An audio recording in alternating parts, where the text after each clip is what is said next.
அடடா, தங்கத்தோட விலை திடீர்னு சரிஞ்சிருச்சே. இது கொஞ்ச நாள்ல சரியாயிடுமா இல்ல ஒரு பெரிய வீழ்ச்சியோட ஆரம்பமா? இப்போ உங்க முதலீட்ட காப்பாத்திக்க என்ன பண்ணலாம்? அத பத்தி தான் நாம இப்போ விரிவா பார்க்க போறோம். எல்லார் மனசுலயும் இப்ப ஓடுற கேள்வி இதுதான். தங்கத்தோட இந்த கோல்டன் ரன் முடிஞ்சு போச்சா? இப்ப வாங்கலாமா, விக்கலாமா, இல்ல கொஞ்ச நாள் வெயிட் பண்ணலாமா? இந்த மாதிரி நிறைய குழப்பங்கள் இருக்கும். வாங்க இதுக்கெல்லாம் ஒரு தெளிவான பதில பார்க்கலாம். சரி, இந்த கேள்விகளுக்கெல்லாம் பதில் கண்டுபிடிக்க நாம ஒரு பிளான் வச்சிருக்கோம். முதல்ல தங்கத்தோட இப்போதைய நிலைமை என்னன்னு பாப்போம். அப்புறம் 2026க்கு என்ன கணிப்பு இருக்கு, விக்கலாமா இல்ல வச்சுக்கலாமான்னு நிபுணர்கள் என்ன சொல்றாங்க, தங்கத்துல முதலீடு செய்ய எது பெஸ்ட் வழி, கடைசியா தங்கமா இல்ல பாண்டா எது பெஸ்ட்னு ஒரு அலசல். முதல்ல இந்த திடீர் விலை வீழ்ச்சி ஏன் வந்துச்சு, எதுக்கு முதலீட்டாளர்கள் எல்லாம் இவ்ளோ பதட்டமா இருக்காங்க, வாங்க காரணத்தை புரிஞ்சுக்கலாம். யோசிச்சு பாருங்க, ஒரே வாரத்துல 17% சரிவு. இப்போ கொஞ்ச நாளைக்கு முன்னாடி அதிக விலை கொடுத்து தங்கம் வாங்கினவங்களுக்கெல்லாம் இது எவ்ளோ பெரிய அதிர்ச்சியா இருக்கும். சிம்பிளா சொல்லணும்னா, 1,00,000 ரூபாய் போட்டிருந்தா கண்ணை மூடி திறக்கிறதுக்குள்ள 17,000 ரூபாய் காலி. இதுல ஒரு இன்ட்ரெஸ்டிங்கான விஷயம் இருக்கு. போன வருஷம் நம்ம பார்த்தோமே, அந்த பெரிய விலை ஏற்றம் அது சாதாரணமா நடக்கல. உலகம் முழுக்க ஒரு நிலையற்ற தன்மை இருந்ததால சீனா மாதிரி பெரிய நாடுகள் என்ன பண்ணாங்கன்னா, டன் கணக்கா தங்கத்தை வாங்கி ஸ்டாக் பண்ண ஆரம்பிச்சுட்டாங்க. அவங்க அப்படி வாங்கி குவிச்சதால தான் டிமாண்ட எகிரி தங்கத்தோட விலை ராக்கெட் வேகத்துல மேல போச்சு. சரி, போன வருஷம் விலை ஏறினதுக்கு இதுதான் காரணம்னா இனிமே எப்படி இருக்கும்? ஒரு நிபுணர் சொல்றாரு 2026ல பெரிய வருமானம் ஒன்னும் இருக்காதுன்னு. ஏன் அப்படி சொல்றாரு? வாங்க பார்க்கலாம்.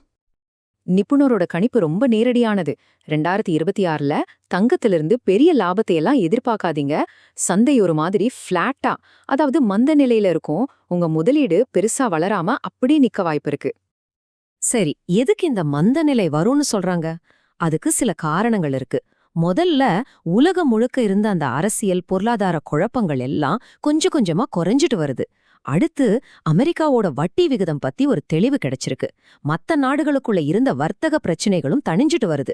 இது எல்லாத்துக்கும் மேல சென்ட்ரல் பேங்க்ஸ் எல்லாம் தங்கம் வாங்குறது நிறுத்திட்டாங்க. இதுல சீனா மட்டும் கையில இருக்கிற தங்கத்தை விற்க ஆரம்பிச்சா நிலைமை இன்னும் தலைகீழா மாறலாம். இந்த நிலைமையில நம்மள மாதிரி தங்கம் வச்சிருக்கிறவங்க என்னதான் பண்றது? இதோ நிபுணரோட நேரடி அட்வைஸ். இப்ப நம்ம மனசுல இருக்கிற கேள்வி, விக்கலாமா வச்சுக்கலாமாங்கிறது தான். இந்த முடிவை எடுக்கிறதுக்கு ஒரு முக்கியமான நம்பர் இருக்கு. அது என்னன்னா 50%. ஆமா, இந்த 50% தான் நம்ம அடுத்த மூவ் என்னவா இருக்கணும்னு தீர்மானிக்க போகுது. அது எப்படின்னு பார்க்கலாமா?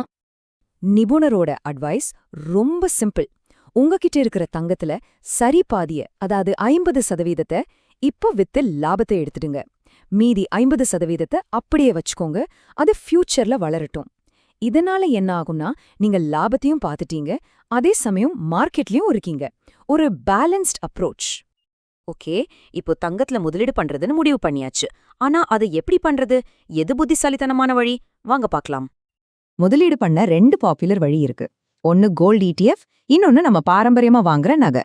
ETFல பாத்தீங்கன்னா சேகூலி, சேதாரம், GSTன்னு எந்த கூடுதல் செலவும் கிடையாது. வாங்குறதும் சரி, விக்கிறதும் சரி, ரொம்பவே ஈஸி.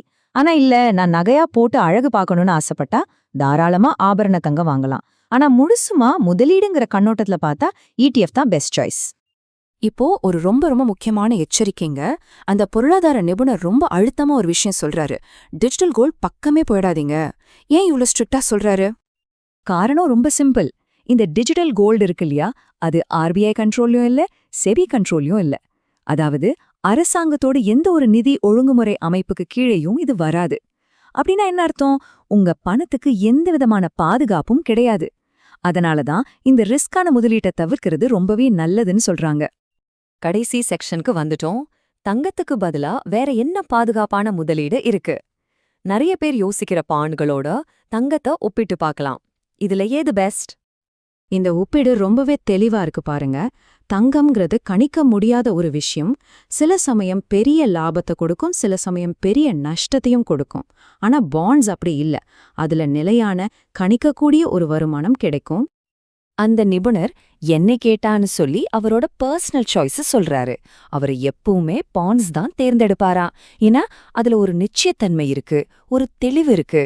இந்த வருஷம் எனக்கு இவ்ளோ வருமானம் வரும்னு கேரண்டியா சொல்ல முடியும் இல்லையா? இந்த டேபிள்ல பார்த்தா வித்தியாசம் இன்னும் நல்லா புரியும். வருமான நிச்சயத்தன்மை, நிலையற்ற தன்மை, இதையெல்லாம் பாருங்க. தங்கம்ல ரிஸ்க் அதிகம், ரிவார்டும் அதிகமா இருக்கலாம். ஆனா பாண்ட்ஸ்ல பாதுகாப்பு, ஸ்திரத்தன்மை அதிகம். கடைசியா இப்பதான் இன்வெஸ்ட்மெண்ட் உலகத்துக்குள்ள வர்றவங்களுக்கு ஒரு சின்ன டிப். உங்க வருமானத்தை நிர்வகிக்க 50-30-20 ரூல் ஒரு நல்ல கைடா இருக்கும். ஆனா ஒன்னு நல்லா ஞாபகம் வச்சுக்கோங்க, எந்த முதலீட்டை ஆரம்பிக்கிறதுக்கு முன்னாடியும் உங்க மேல இருக்கிற எஜுகேஷன் லோன் மாதிரியான கடன்களை எல்லாம் முதல்ல அடைக்கிறது தான் புத்திசாலித்தனம். சரி, இவ்வளவு விஷயங்கள் பார்த்ததுக்கு அப்புறம் உங்க தங்க முதலீட்டை பத்தி நீங்க என்ன முடிவெடுக்க போறீங்க? கிடைச்ச லாபத்தை புக் பண்ண போறீங்களா?